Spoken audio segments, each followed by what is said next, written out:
All right, Michael, so the stage is yours now. Okay, so how to gain trust and respect when no one knows you yet.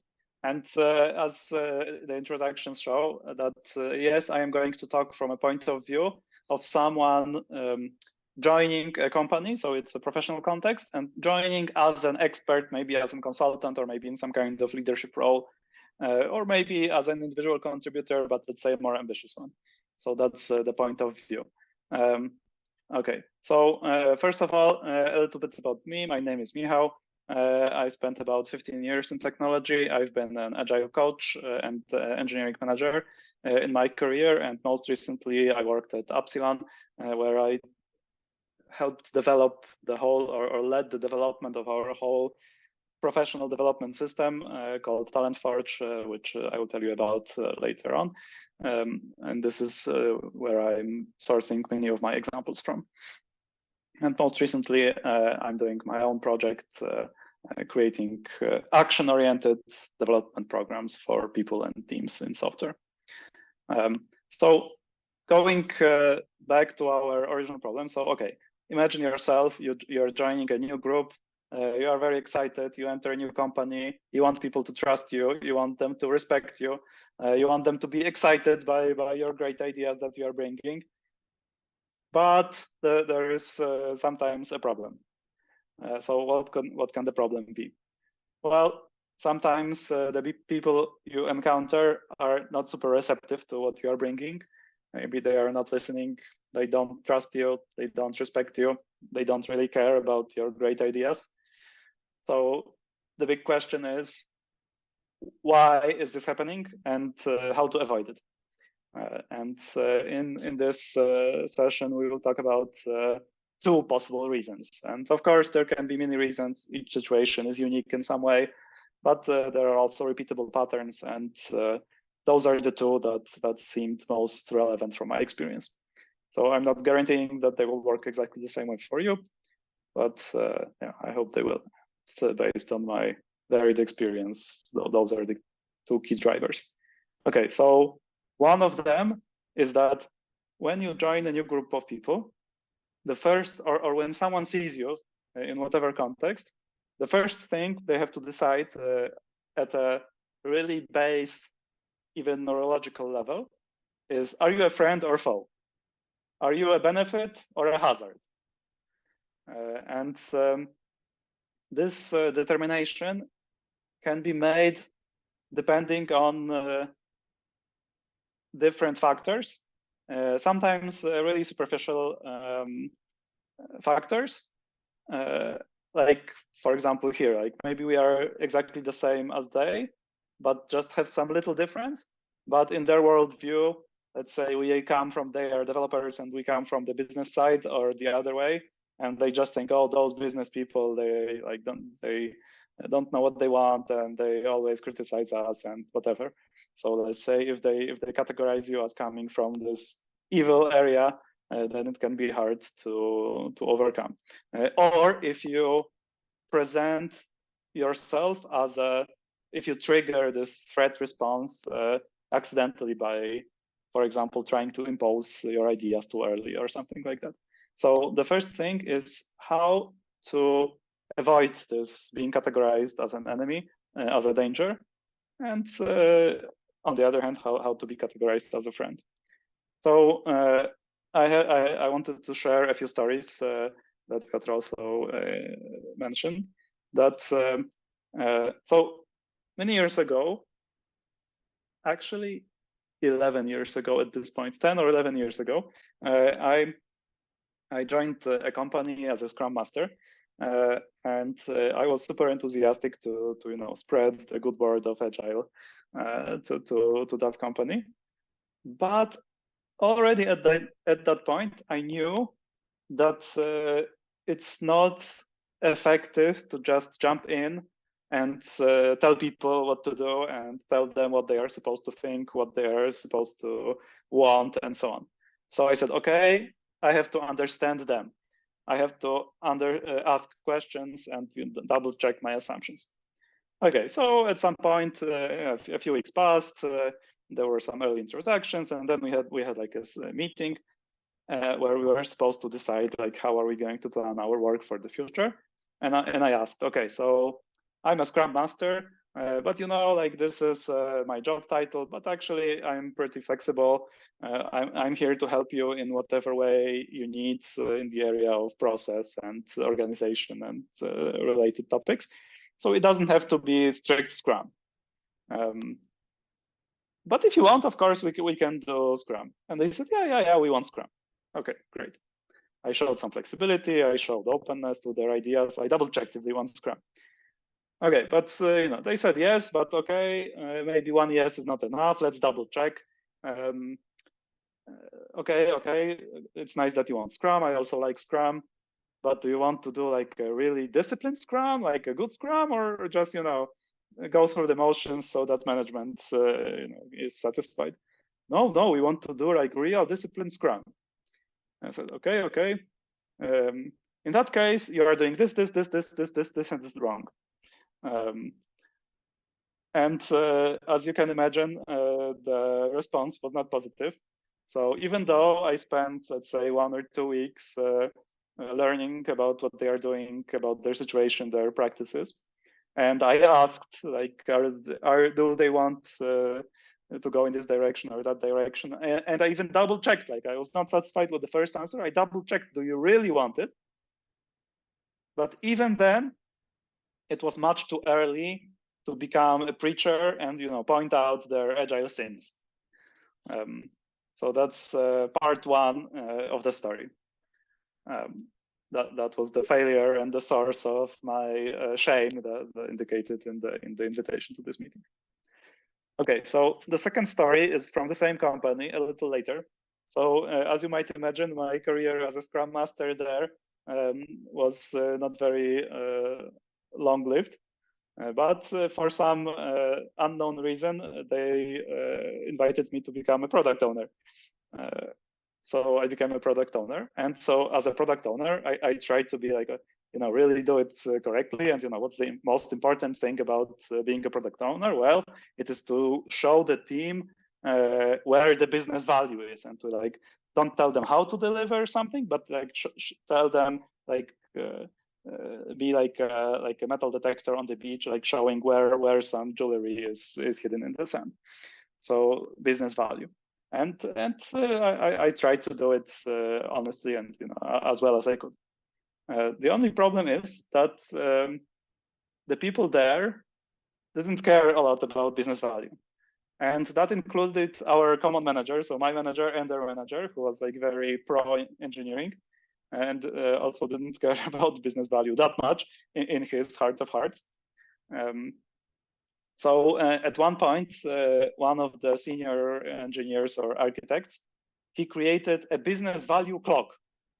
And the business value clock was the number of days since he last was forced to deliver any business value. And he was very proud that he managed to round this clock up to like 160 days or something. He was very proud. For 160 days, I didn't have to deliver any business value. Surprisingly, the manager was also okay with it, like laughed, oh yeah, good joke, and so on. So after some time of this back and forth, like let's say failing as a Scrum Master and then to some extent failing as a product owner, both like not being able to push the team in the right direction, but also like for the team, like pushing them in a direction they didn't really want to go in. So I left finally, or I was fired much later than I would have expected. But that was the end. But that was this and other stories in this company like was a really good lesson for me, and actually a set of many lessons. And I learned a lot. And to some extent, like sometime after I left, there were some other histories, and my boss was also fired, and basically the whole team of his architects also left, usually on their own, or maybe fired together with the last remnants fired together with the boss, because like I kind of had the feeling that of course it's the purpose of the Scrum team to deliver business value to the company that is, after all, paying their salaries. And like, to some extent, I was right. Like, sooner or later, the company noticed that maybe this is not the right direction, and they pivoted hard. But on the other hand, like, does it really mean that I was right? Like, all those people. Okay, let me just finish this sentence, and then you can ask. So all those people, like, the technical fun that they had, the technical work that they did here, they did conference talks, they joined prestigious international companies afterwards, and some of them became trainers and like made millions selling like architectural training online. And the company, it turned out that it was owned by a Russian oligarch. So the question is, like, was it really better to deliver a lot of business value to the Russian oligarch, or maybe it was okay to like have this little cave and have fun in the cave as long as it was possible, and then just leave?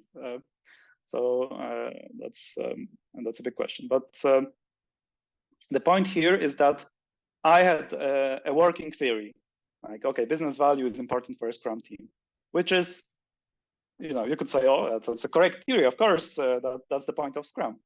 But in that case, like, whose life would be better? Well, potentially the life, like this Russian oligarch, would be slightly richer. But the life of like my direct coworkers would be worse. Like, they preferred to do their technical experiments rather than focus on business value. So who was right? Let's leave it an open question. Okay, Piotr, what was your comment or question? I think I'll hold my horses because I sense you'll be going into the direction I wanted to ask about. So. Okay. So anyway, those are my stories from this one company about trying to understand people and trying to do the right thing, but not going deeply enough. So later in my career, I learned about two approaches. One is a book that I strongly recommend, Time to Think, and the other is the concept of clean language that was already mentioned a few times. And I will share a lot more about it in a second. So in the years between, I learned about those two things. And then I had the pleasure to work as a contract agile coach for McKinsey. I was sent to meet a contractor who was working. So it was an internal McKinsey project, and they were working with an external contractor. So I came like as a representative of the client. They had some problems in the relationship with this team. The product owner was on the side of the company and of the firm, and the external developers were in the other company in Budapest. And so I went there to Budapest. And they really were expecting that if someone was sent by McKinsey, that he's going to come with all the answers and judge them and find out inefficiencies and perhaps fire some people or something. Anyway, it was a strong fear that I would be the enemy, according to the model friend or foe.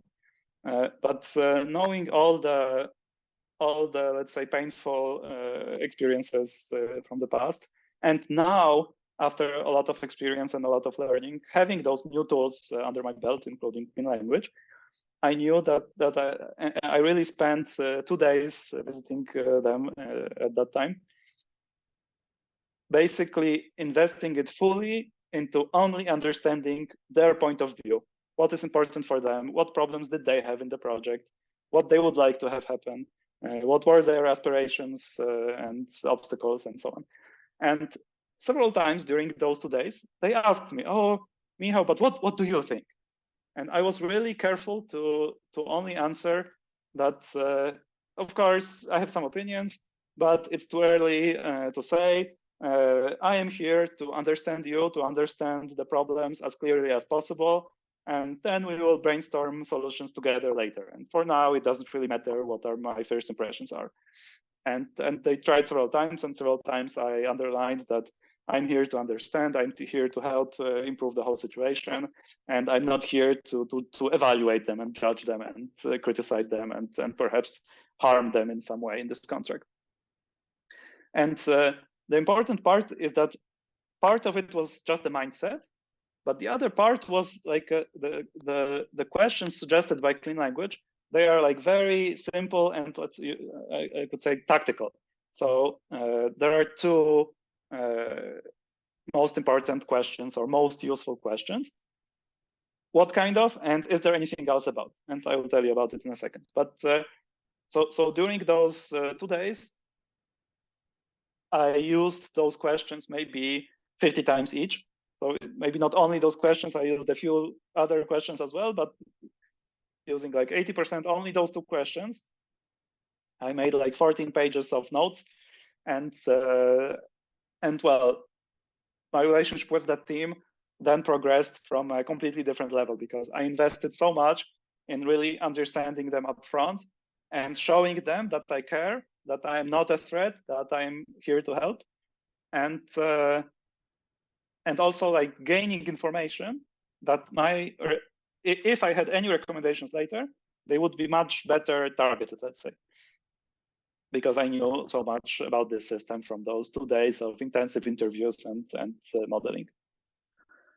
So that's my third story, like this, the success story. So I started like having good intentions and already like having an inkling. Yeah, it's important to understand what people want, but really not understanding it nearly deeply enough.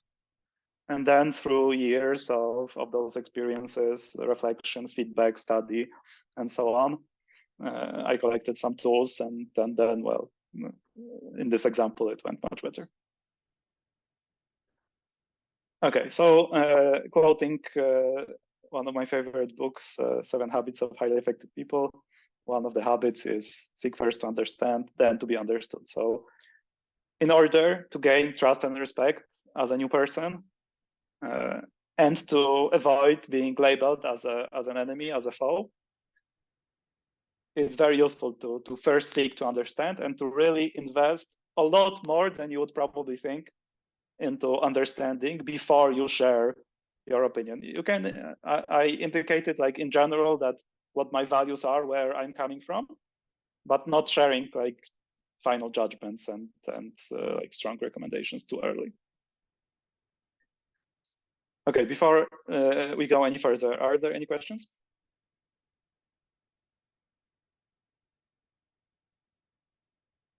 Nope. Okay. So going on. One comment that comes to my mind is like, and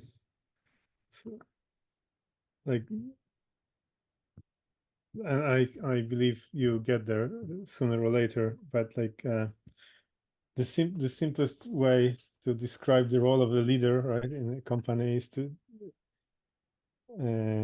is that the role of the leader is to build positive and compelling narrative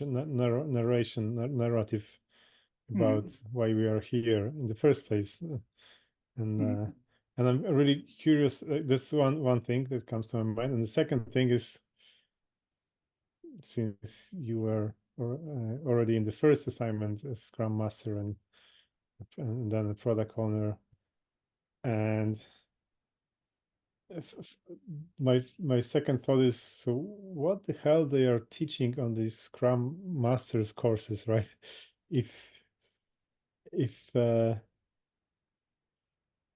people, they clearly only talk about the process, right? Not about the people aspect, because clearly you're in your first attempt to lead a team, you kind of burned the bridges pretty quickly, right? Yeah.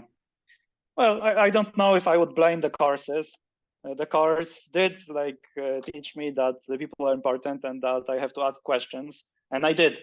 I just didn't do it enough. And I guess it could be also a question of personality that some people in the same course didn't make this mistake, and maybe they made others. So I wouldn't blame it on the course. Yeah, sure. Just me. But yeah, you're right. It is a little bit ironic that the value in the Agile Manifesto is people interactions over processes and tools, but there is so much about processes and tools, and to some extent, I would say that I have moved away from Agile a little bit for that reason, because let's say modern corporate Agile is not exactly the same thing as 10 years ago. But without complaining anymore. So I told you a story about my experience, and hopefully inspired you to look at something differently. But that was a very general story. But let's get more specific. So what exactly did I learn? What exactly did I use that can be easily copied? And I have definitely carried this with me as a default operating system ever since. And I teach all my students basically. So one key insight from this book, Time to Think by Nancy Klein, highly recommend it. It's my probably top one book that I recommend. It's the insight that the quality of your attention influences the quality of the thinking of the person you're talking with. So one level is, well, if you don't listen, then we will not learn what they are trying to say. But there's more to it. Like if you give high quality attention, it also influences the very quality of their thinking. So they can become clearer, they can clarify what it is that they believe through your conversation, not only transfer like pre-existing information. So that was a big thing for me, that if you give high quality attention, the thinking will become better. It's not only about transferring knowledge. A story about that is that I was working in Krakow at some point in the middle of those two stories, so between this first failure story and the eventual Budapest success story. So I was working in Krakow and I read this book and I introduced it to one of the teams I was working with. And we had like a retrospective of, we went round robin, and like long story short, one of the people took, and so the assignment was to, everyone had 3 minutes and everyone else was not supposed to interrupt, not even like support, negate, anything, just give high quality attention for 3 minutes. And then we had some regular discussion, but there was around everyone for 3 minutes. And there was one person who was silent for 1 minute, 20 seconds.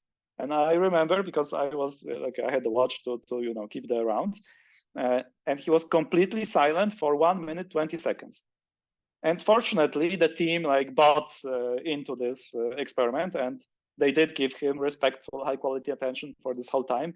They didn't show impatience or interrupt him or anything for so long. Like, and then after 1 minute 20, he did start talking and he shared something. Like it was not let's say world-changing information, but he contributed something, his perspective, which wouldn't happen in any normal meeting.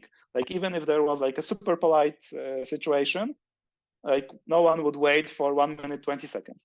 But since this was deliberately protected space, he had 3 minutes, and he apparently at that time he needed 1 minute 20 seconds before his thinking could clarify something that he could share. So that also shows like completely reset my idea of what high quality attention really means. Like 1 minute 20. I don't often do it now for that long, but I'm definitely much more comfortable with silence. And I will return to that topic in a second. So that's one key idea, that you want to give high quality attention in order to improve their thinking in part, not only to understand. So how do you do it? Well, there are 3 aspects, 3 pillars that you can use, and that support each other: listen, ask, and observe, or allow. So listen, I already talked about a little bit. What about ask? So what do you think is the #1 best question that you can ask during a conversation? Anyone?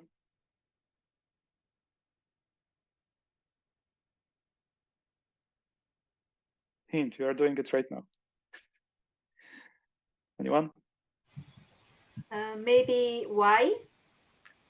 Yeah. That's a good guess, but no.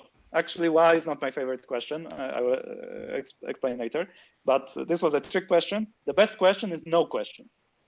Like the point of like people have things to say. The best way for them to say it is to give them high quality attention. And that doesn't require any questions. It's just listening. So the best question is silence. And as long as they are talking, the best question is usually silence. Sometimes you may want to redirect the conversation, but in general, if you are really interested in their thinking and you want to help them develop their thinking, the best question is just silence. And after that, but okay, if you really need some regular questions, so what is the purpose of questions?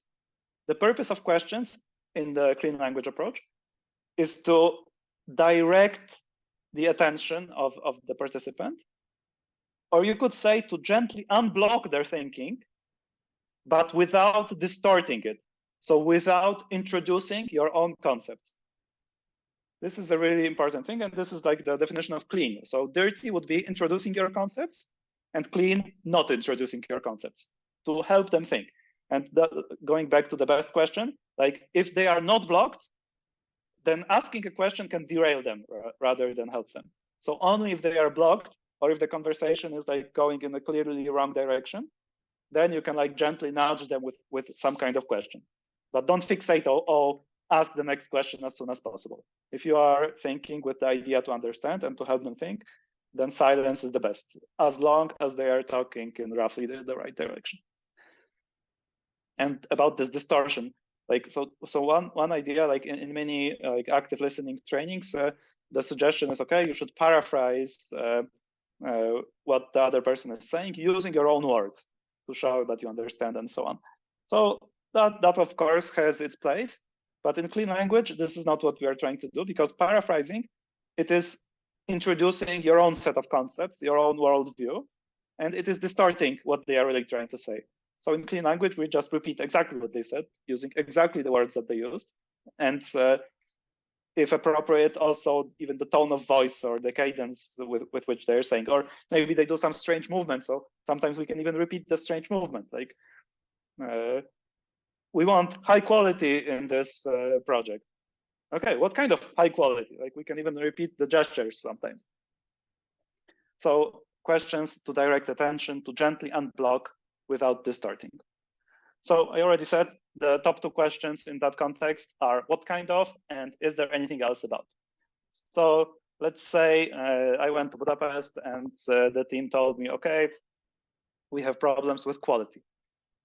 Okay, what kind of quality? Okay, performance. Okay. Is there anything else about? And then I can choose like where to direct attention. I can say again, like, is there anything else about quality that you have trouble with? Or maybe I can say, oh, what kind of performance? Or is there anything else about performance? Like there's a tree or a landscape, and I can decide like where to direct the light, but without distorting, without introducing my own landscape and without changing what is already there. And those are the top two questions that I recommend. And the beauty of those questions is that they are super simple, and they don't require the person understands some formal system.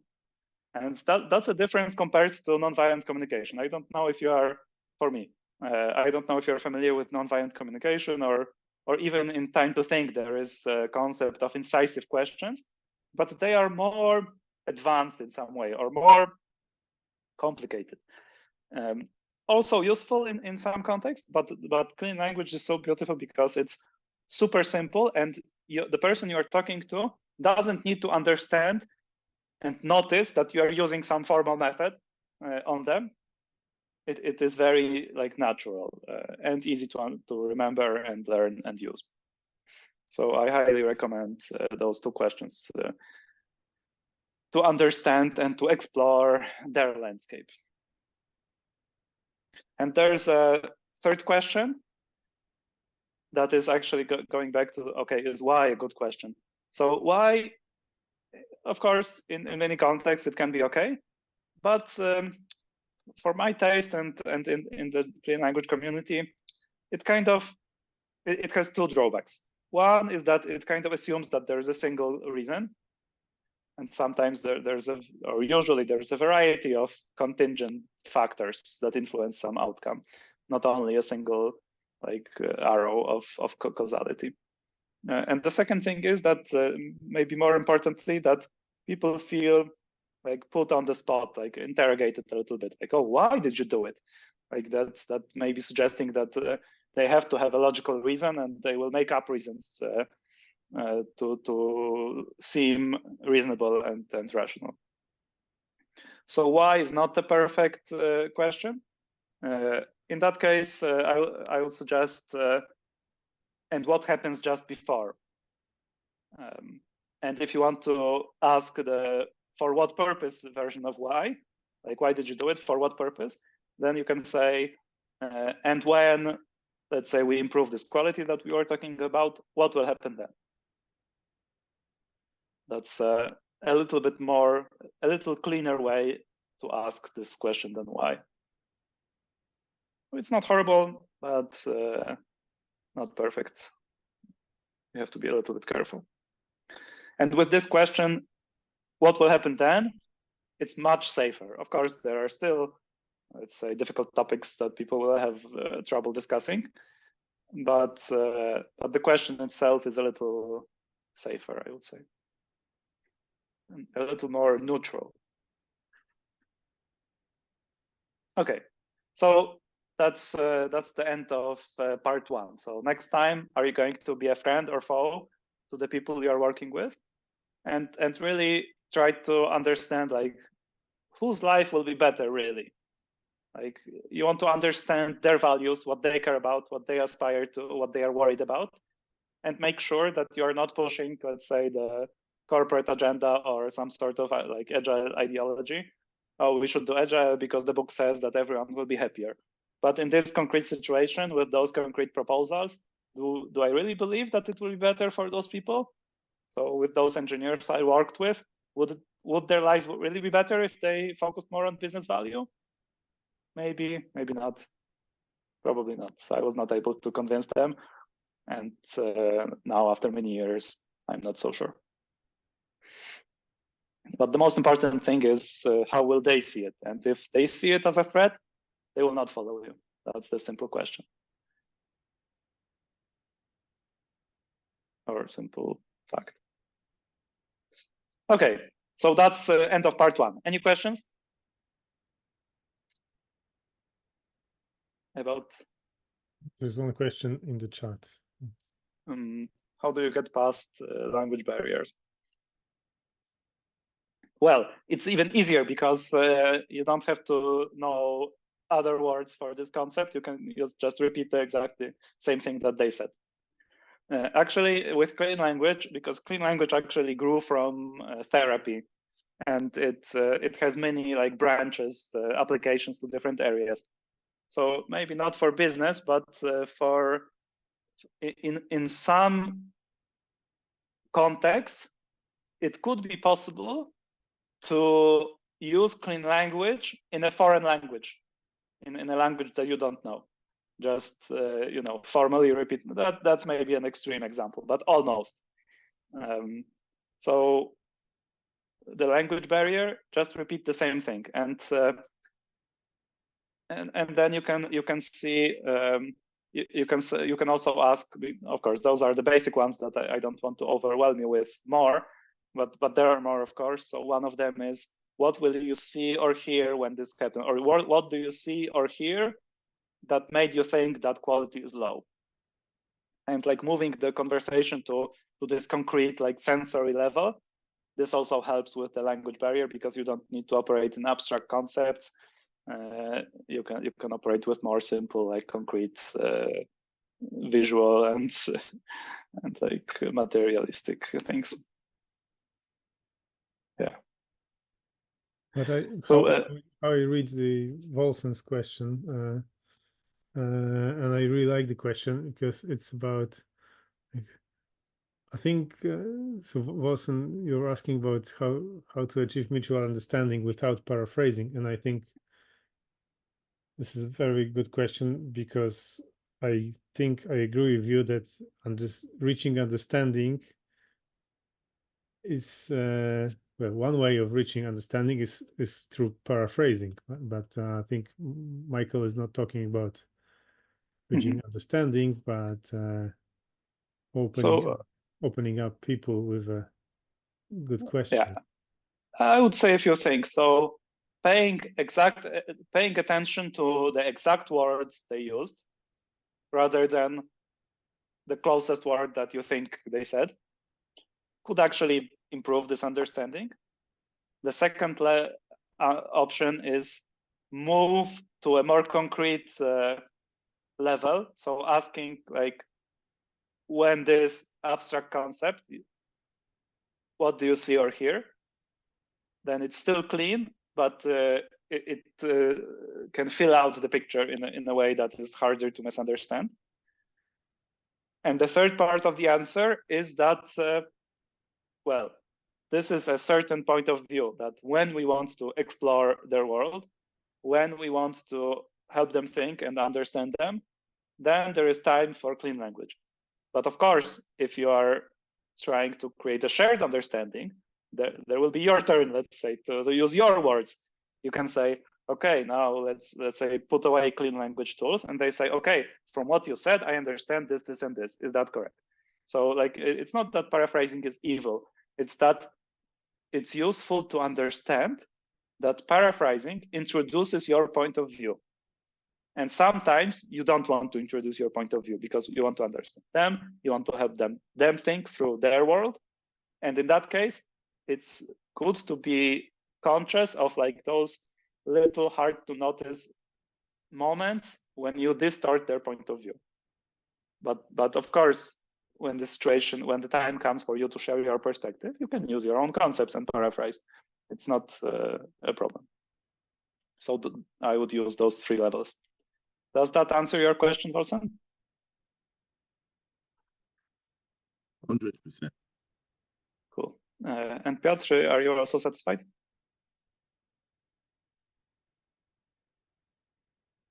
No? Yes, thank you. Yeah, thank you. Okay. And Paulina, you mentioned that you also know a little bit of clean language. So can I ask, where did you learn?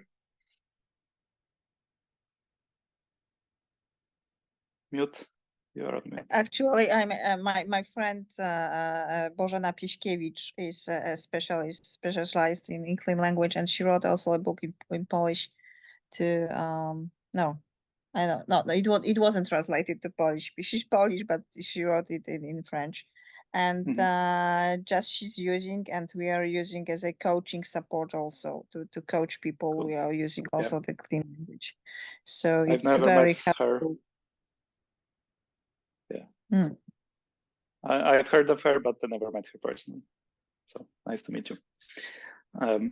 Okay, so that was part one about friend or foe and how to use clean language to really understand people and really understand them, and also to make them correctly believe that you care about their world and not trigger this friend or foe problem. Okay, so next, okay, let's say you are past this initial hump and they don't see you as a threat, they accept you as part of the landscape, but okay, now what? So the second question they may ask yourself, okay, maybe you are not a threat, but is it worth it to listen to you? Maybe are you a snake oil salesman just coming to push the most recent ideology? So maybe it's not a threat, but it can still be irrelevant. So that's also a second obstacle. We also don't want to be, even if they don't see us as a threat, we also don't want to, we want to be relevant. So here, allow me a few side digressions. So in the two episodes ago, Paweł Brodziński said that, okay, you become a leader when people follow you. Was there anyone here other than Piotr who was at that meeting with Paweł? Anyway, you can catch it on YouTube if not. So, but you know that the definition of leader is that when people follow you. And what does that mean? Well, they do something differently because of you. So that's like my, let's say, formal definition of leader. People do follow you or do something differently because of you. Okay, but I also have this definition of learning. Learning is doing something differently to get better results. So for me, learning is also a kind of doing. So when you look at it through this lens, that being a leader is when people follow you or do something differently, and learn, of course, do something differently for the good, to get better results.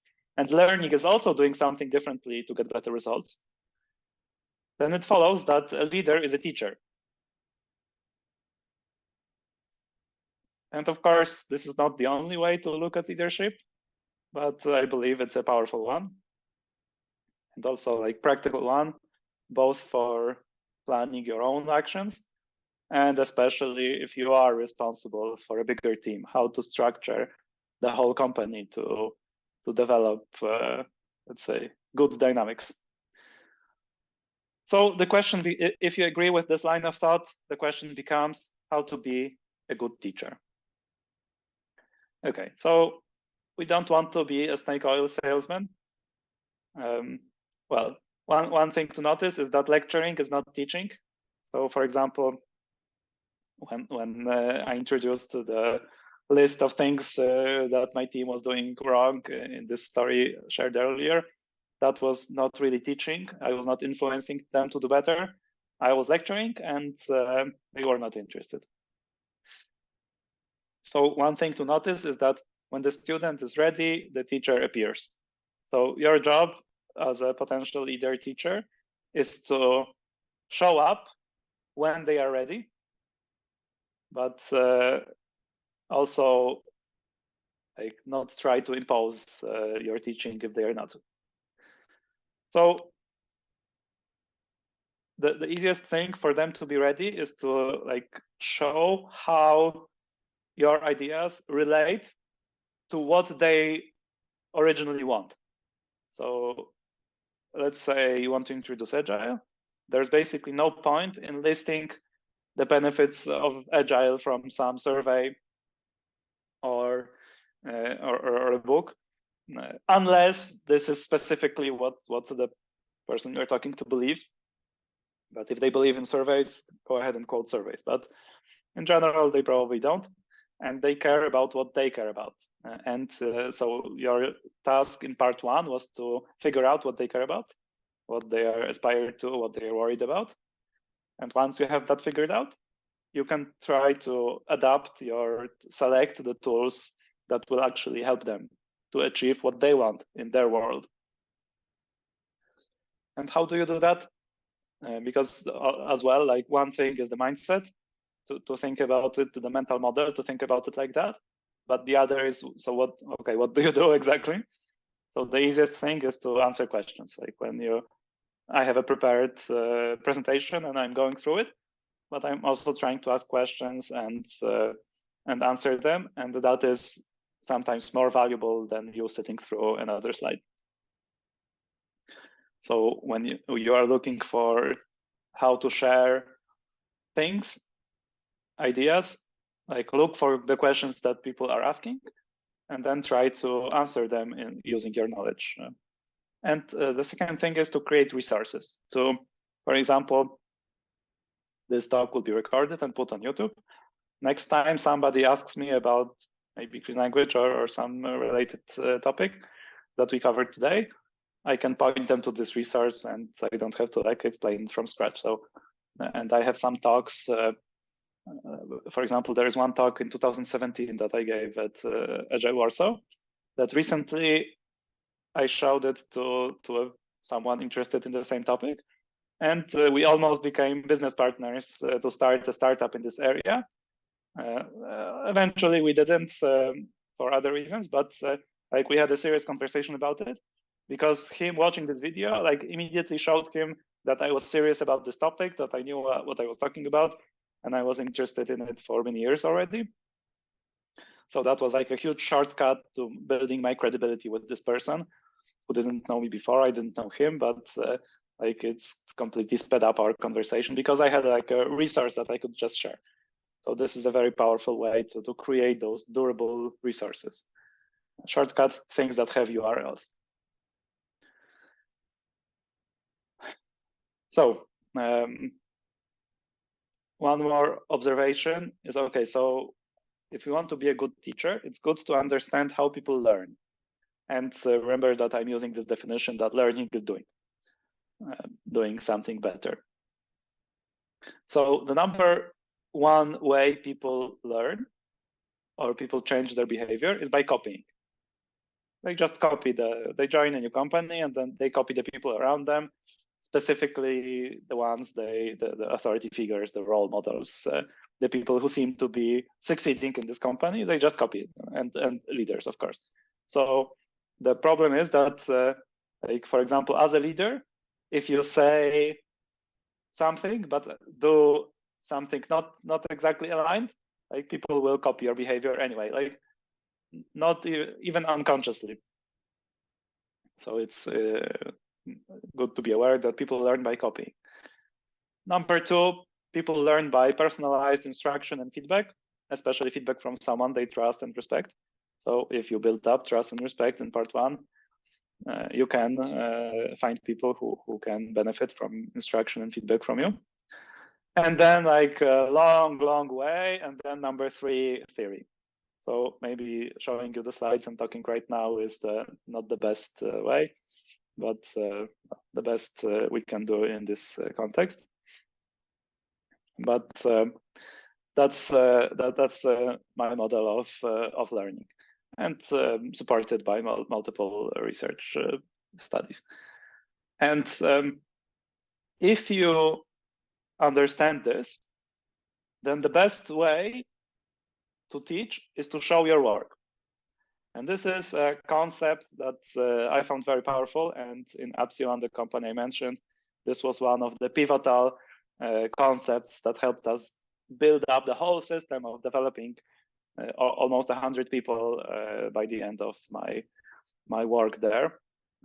When I started, it was about 25 people, and we grew 4 times in the 2.5 years I was there, and fully remotely. And one of the concepts that helped us grow effectively and train all the people that we needed to train and help the good people develop even further was based on this show your work concept. That because people learn by copying, you basically have to show the work, and so people learn by copying, and performance at the company is usually, like, of course, there is a baseline of general professional competence, for example, for software engineers, but there are many things that are more or less unique to that company, that team.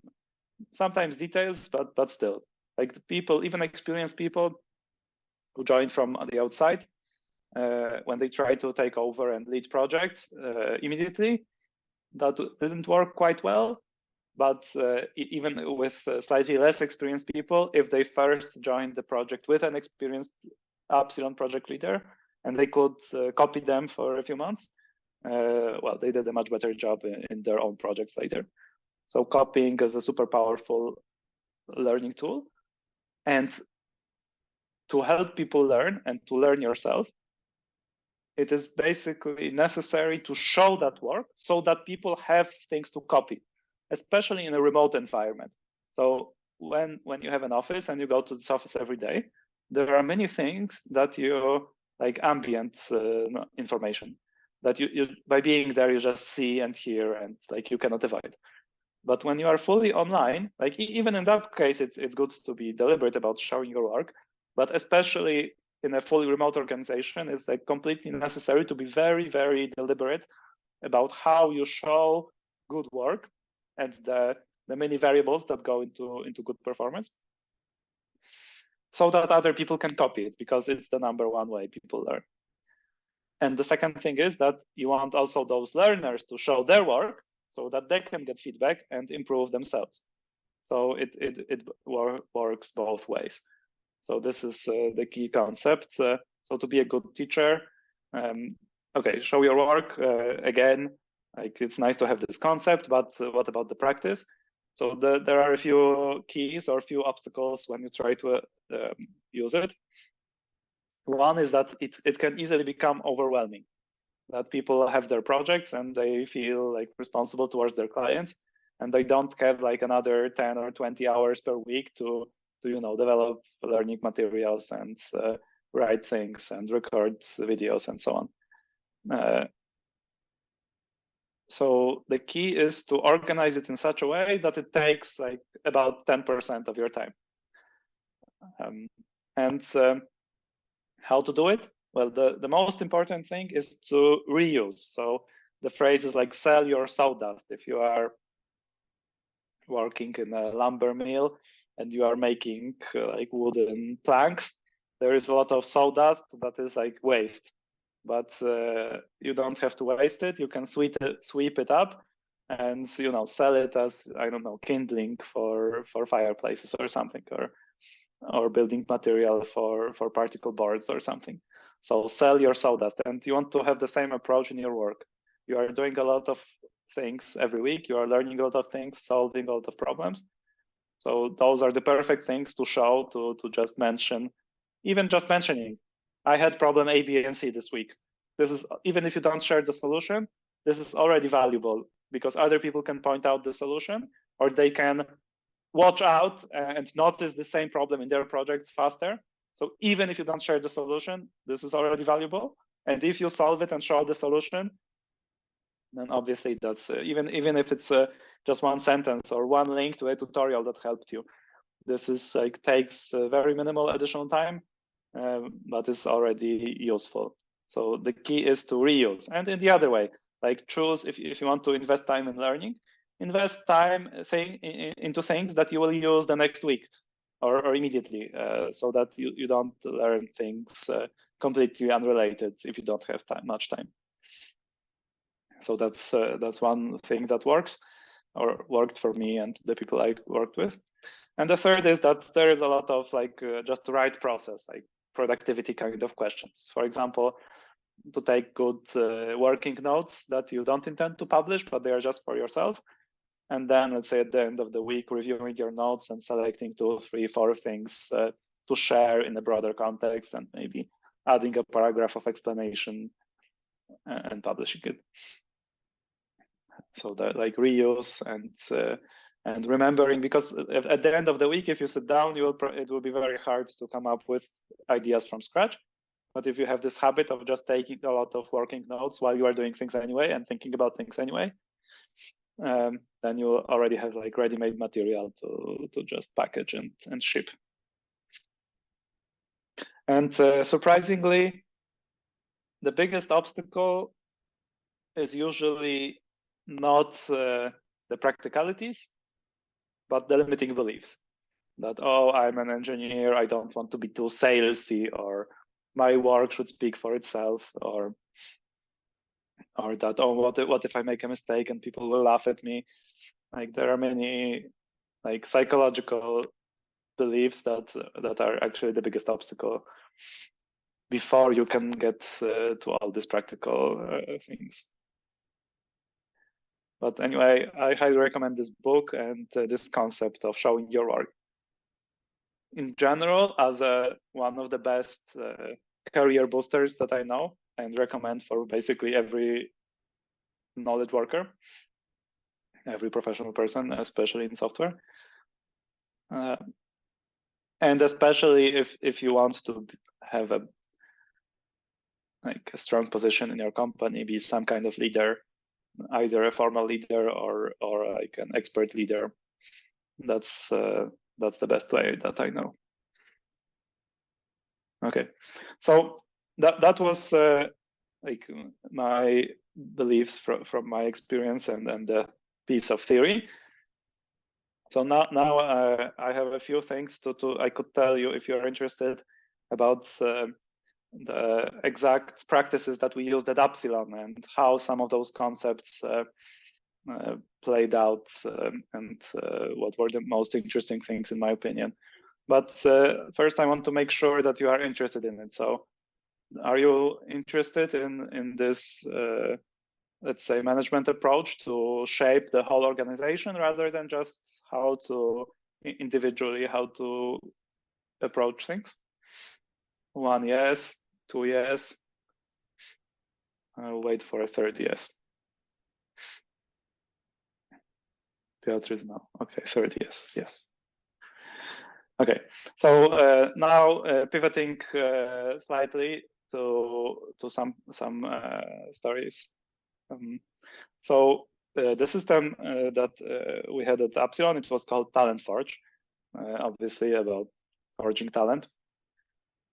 And there are many parts. I will go quickly through the elements and then stop where I think is most interesting. And you can also stop me and ask questions if you want.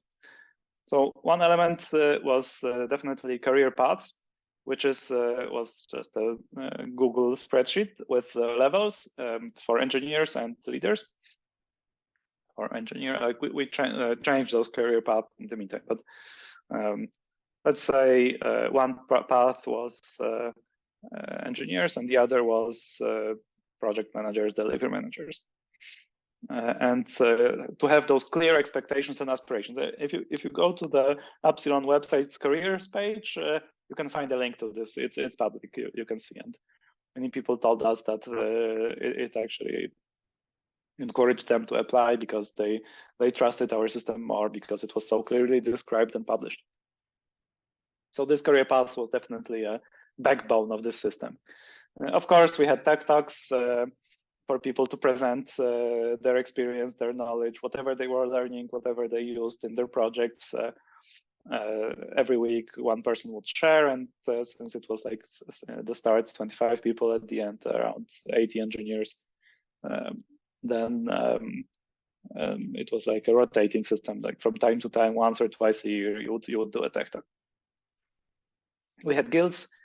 So groups where there were special meetings about a certain like narrowly defined topic, but like several times about the same thing. So for example, tech talks would be about different topics and guilds could be, let's say, performance guild, and then every week would be a meeting only about performance and some people who are really trying to develop their skills in the area of performance. And then maybe sometimes like they would say like, okay, we gathered some knowledge, let's do a tech talk. But guilds is like going deeper into certain topics in a smaller group. Another tool we did were one-on-ones. So that's about how people learn. This is the place for individual feedback and planning and discussing like people's individual problems and worries and aspirations and so on. So one-on-ones were definitely one of my favorite tools. And also travel. So, for example, this is a picture from us visiting California and visiting friends there. And that's, of course, me on the left, and one of my let's say top students or teammates in the middle in the white T-shirt, and the rest are the friends from California. And we also, when talking about travel, we also had so it was the company was fully remote already when I joined, but we did have once a year a retreat where everyone was met together, and we were like really distributed from many places in the world. Like a few people, of course, many people from Poland, but also a few people from India, one person from Bangladesh, Indonesia, one person from Mexico, a few people from Argentina, a few people from Brazil, like truly global. And every year, like it was a whole company, everyone would travel to usually Poland while I was there. And that was also an important part of like we had live workshops there. And also one thing that I liked and I introduced was up sprints. that was like when you joined the company. At the like first week was like onboarding, some general meetings, and reading our wiki and so on. But the second week was up sprint, which was like kind of like a ritual, like a rite of passage for someone joining the company, and it was like a mini project that was supposed to be like as realistic as possible. So it's and it was really important to give people like not throw people immediately into real projects. That would be maybe a little bit overwhelming. By the way, we tried several times, and in some of those cases, it was a disaster. So we tried not to throw people into the deep end too early. But we tried, but we also, it was important not to extend this like neutral learning period. So up sprints was a way to give like a taste of a real project, but in a safe environment. And they worked really well.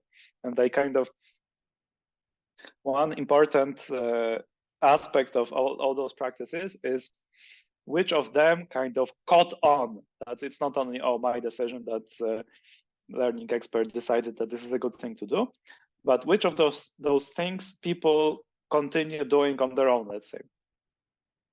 And for example, guilds, I will admit, mixed success. In some topics were pretty popular and some were completely dead.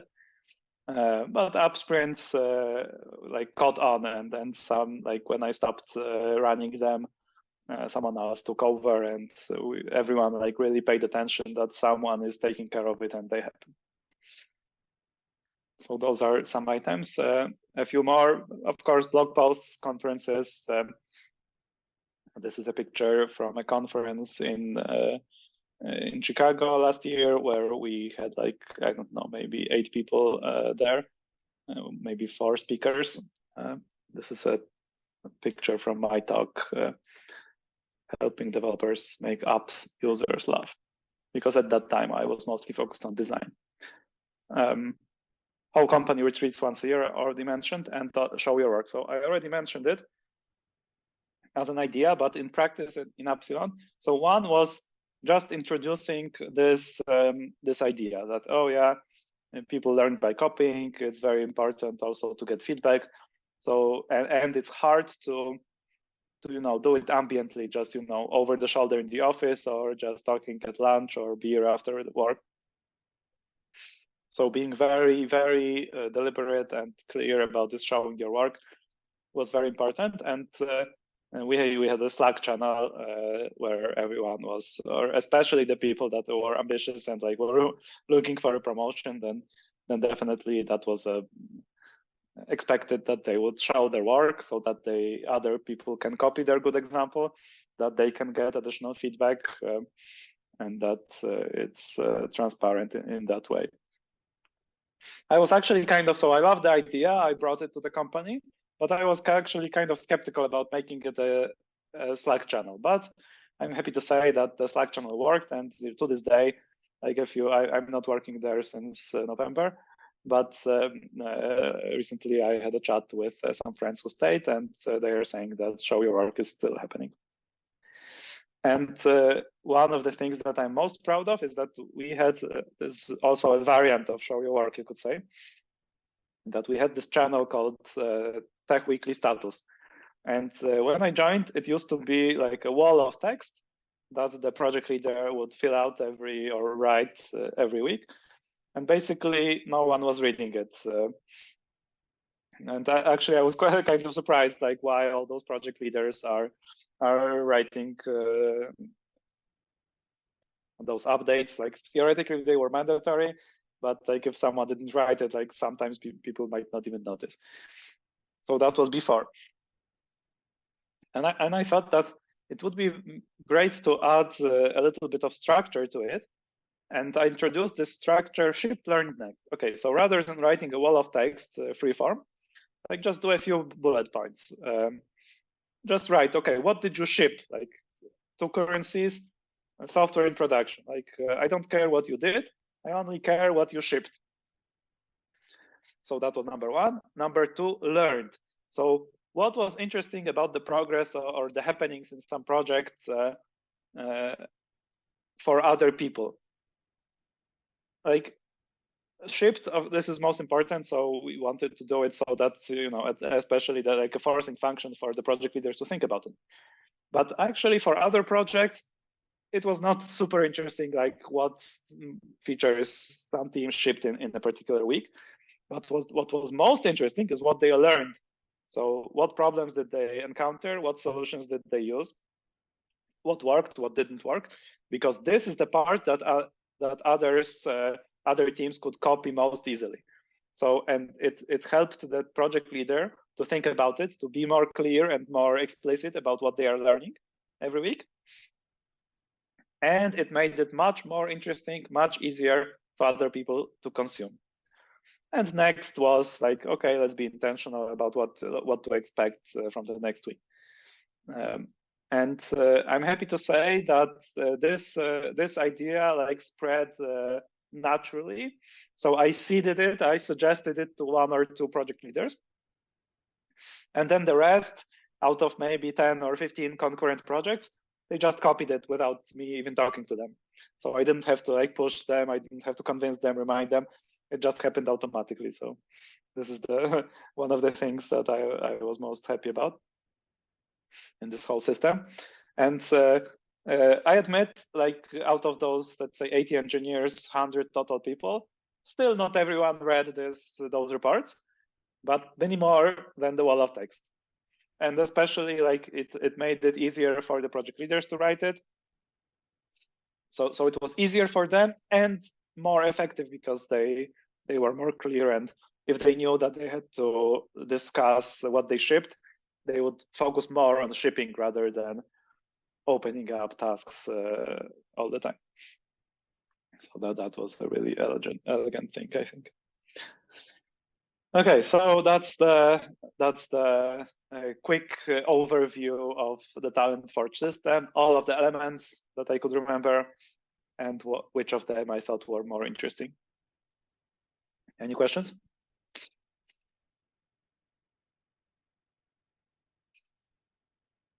Everyone is sleeping. Yes. Hi. No, not yet. Sorry. First off, you said something the other time about having a set of questions that may be useful, but that you didn't want to inundate me with those questions. Is it possible for me to have those questions? I'd like to read through them to have a better understanding of this clean ideology. I think I'm beginning to buy into it. Then the second one.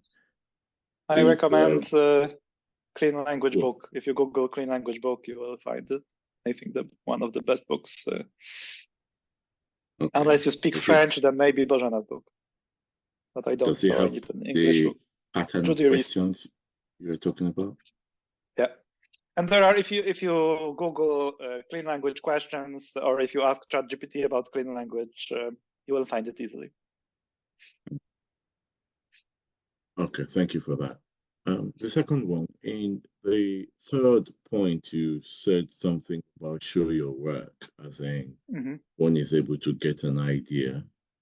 Sorry, you just, okay.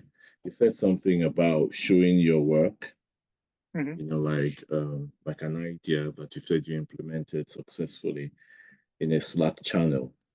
I'm comparing that to what you said about the weekly status meetings you have. The learned path. Okay, this is what I shaped. This is what I learned. Would that not be a duplication of what they've shown in the other channel? It was from, so in Tech Weekly status, it was just bullet points. And in Show Your Work, it was more details. So for example, in Learn, they could say that graphing library X has very poor performance when taking data from in format Y. And in Show Your Work, it would be like a paragraph about okay, what's why and what to do about it. and so on. So like Tech Weekly status was a summary, like only bullet points, and show your work was like screenshots, maybe some performance measurements, like more developed, like a mini blog post, you could say.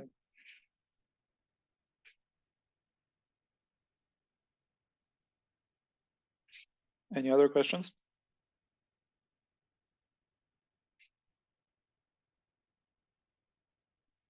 Okay, I see that we are close to the end. So, by the way, if you are interested in like individual professional development or maybe development for a whole team or company, like I would love to talk to you.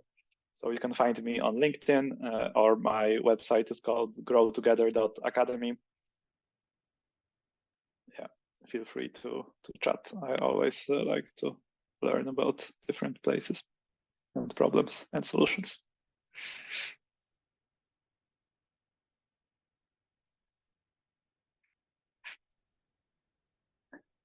So I guess the official part is over.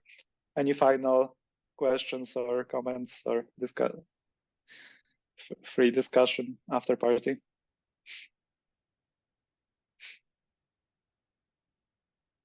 I'm tempted to ask you this powerful question of is there anything else? Oh, there are many things. I could talk for hours about this topic. I think it's time to park. Lots of inspirations, honestly. I already purchased the books you recommended. Cool. Okay, please give me some feedback. If you could write in chat, what is your like most useful thing that you are taking away? Can I just voice it? Yeah, me there. It's just thank you for being so transparent to your journey, and when this was a starting point, and how you evolve yourself also, and the way of working. I think that this is very, very I think even more important than the tools that are very useful, but without this human touch, they are not so important. So thank you. Glad to hear it. I think it's both. It has to be both. Like the concept itself is not enough, and of course the tools without the spirit is not enough either. From my side, Michał, thank you very much for your presentation and being here. A lot of inspirations. I read down a lot of books. Probably I heard for the first time today. So thank you for that. The second thing, I need to absorb the whole idea about the clean language. My intuition says me that it's very close to the idea of the non-directional coaching, but I'm not sure. It's just a feeling. So I need to make sounds reasonable. I don't know the specific approach you're talking about, but sounds like when you told about not using the paraphrasing, because it gives your point of view, your perceiving the world, the idea. So probably these both these both concepts can be very, very parallel or similar. So let's connect on LinkedIn and talk about it. I've just did it. I sent you invitation, so I will be appreciated if you accept it. So thank you, Michał. Thank you. Anyone else would like to say something? 2 more minutes. So was it 1.5 hours, or are we half hour overtime already? I don't think it matters. Yeah, it was. Whatever happens, happens. Exactly. Whatever happens, the is the best thing that could happen. So